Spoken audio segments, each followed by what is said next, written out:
There is no sport that does not get violent, some more than others. And in the same way, in every game there is always the most violent player. If we were to list all the violent players in baseball, the list would be quite long. I mean, there are more than 50 different players who have been noted to be violent over the years. However, at the very top of the list is none other than Billy Martin. If you are a true baseball fan, you have probably heard of Billy Martin. Alfred Manuel, Billy Martin Jr. was an American second baseman and a Major League Baseball manager. He is best known for being the manager of the New York Yankees. He has held onto this position 5 times over the years, leading the team to consecutive American League pennants in 1976 and 1977. Throughout his 27 years as a baseball player and manager, Billy Martin has lived a life of contradictions. If you were to ask some sport experts, they would all confess that Martin was a baseball genius. He was one of the best strategists ever to manage a baseball team. When he was in a good mood, he was a very charming person. As a manager, he would turn losing teams into winners. However, that is not all he is known for. He was also known for arguing animatedly with umpires, often including a parodying routine in which he would kick dust on their feet. The main issue, however, was that he was very violent. He was a habitual drinker and a brawler. He would fight with umpires and his own players during the game. He has even injured a couple of players as they exchanged words and fists. One incident was in 1957 when a group of Yankees met at the famous Copacabana nightclub to celebrate Martin's 29th birthday.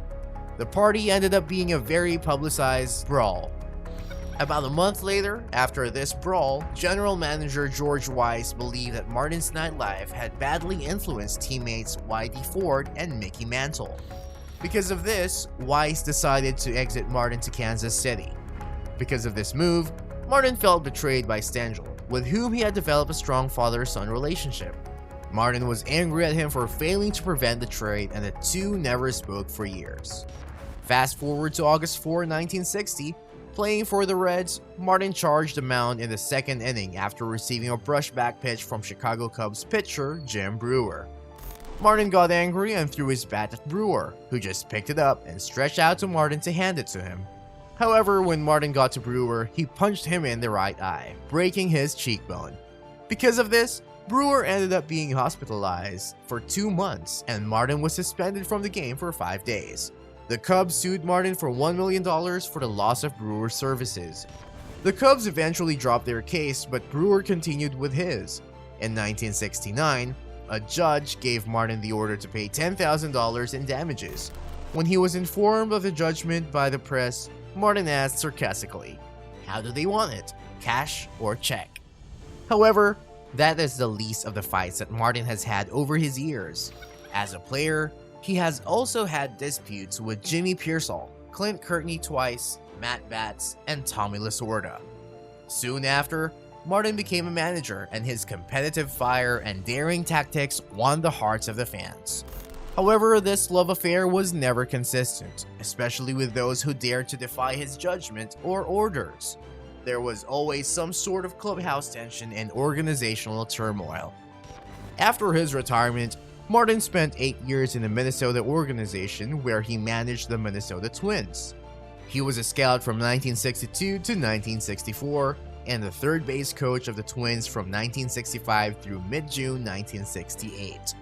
He was also the manager of their AAA affiliate, the Denver Bears, for the last half of the 1968 campaign. He eventually succeeded Cal Irmer as Minnesota's big league manager following the 68 season. When Martin served as a Twins manager in 1969, he went on to win the division championship. However, he was later fired after one season following a fight he had in Detroit with one of the pitchers, Dave Boswell, in an alley outside the legendary Lindell AC bar. This was in August 1969, and Martin went on to spend 1970 out of baseball. After this, Martin managed the Detroit Tigers from 1971 to 1973, leading the team to a first-place finish in 1972. However, during the 1972 American League Championship Series, Oakland Athletics shortstop Bert Campaneris threw his bat at Detroit pitcher Larin LaGrow after a pitch hit him. Martin was so angry during this fight that the umpires and his teammates had to hold him back so he wouldn't go after Campaneris. Later on, when he was posing for a baseball card as a manager of the Detroit Tigers, Martin gave the photographers the middle finger, but this was only noticed after the cards were released. Martin was a good man because he led to the discovery of Ron LaFleur in the Michigan State Prison. Martin was brought to this discovery by another inmate who knew Martin. Eventually, Martin ensured that LaFleur got the contract with the Tigers. However, in August of that same year, Martin was fired for telling the Tiger pitches to throw at opposing hitters shortly after this. After leaving the Tigers, Martin managed the Texas Rangers, where he took the team from last place to second place in 1974. However, he then fired again in 1975. After being fired from the Rangers, he was hired as the Yankees manager, and he took the team to the World Series in 1976 and 1977. The team eventually won in 1977. However, he got into a public feud with Yankee owner George Steinbrenner and star outfielder Reggie Jackson during his time here. One famous incident happened on June 18, 1977. It was in the middle of the fame of what ended up being a 3-game series sweep by the Boston Red Sox at Fenway Park. Martin pulled Jackson off the field in mid-inning for failing to hustle on a ball hit to the outfield. At this point, Martin was furious and he had to be restrained by his coaches to prevent him from getting into a fight with Jackson in the dugout. Eventually, Martin was forced to resign, and it was said that he was under pressure from Steinbrenner as he was doing this. However, this did not last for long because he was later announced as the 1980 season manager of the Yankees. In 1979, the Yankees were not doing so well under a different manager, so Steinbrenner had no choice but to fire that manager and bring Martin back earlier than planned. However, since the Yankees had an abysmal start, they failed to improve. After the 1979 season ended, Martin then got into a fight with marshmallow salesman Joseph Cooper at a hotel in Minneapolis. Steinbrenner had no choice but to fire him and replace him for the 1980 season. After that, he returned to the picture at the Oakland Athletics, where he perfected a style of play that would later become known as Billy Ball. He worked his way up the food chain to become the club's general manager, which gave him control over baseball operations of the entire Oakland organization in 1981. However, he was later fired from both positions after overworking most pitchers. Martin then returned to the Yankees in 83, 85, and 88. However, he never really lasted for one entire season. During his reign here as manager, he fought one of his pitchers, Ed Whitson, who broke one of Martin's arms on September 22, 1985. When Martin finally passed away, he prepared to manage the team for the 1990 season. During his career as a manager, Martin has had a lot of sparring opponents.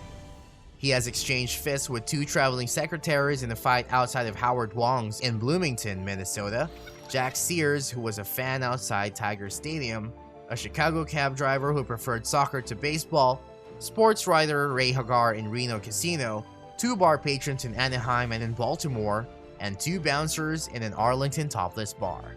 Billy Martin has had his fair share of fights. He must just be the MLB's most aggressive and violent manager and player.